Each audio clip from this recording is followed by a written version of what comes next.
Қайырлы күн, қазақ елі. Сіздермен бірге мен, Мадина. Бриллианттың бағасы не үшін қымбат екенін білесіз бе?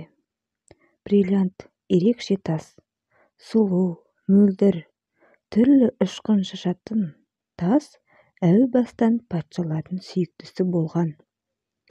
Бриллиант дегеніміз алмас, тек пішіні өңделген.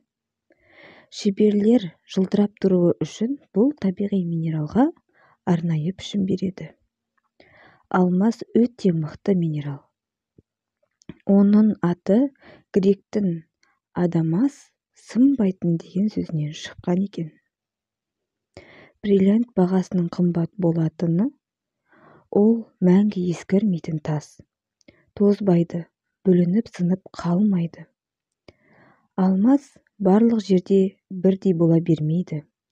Оны қазып алу көп еңбекті талап ететін қиын іс. Минералды өңдеудің өзі бірнеше кезеңнен тұрады. Жерден қазып алынған алмас табиғат қойнауында мың-миллион жыл жата береді.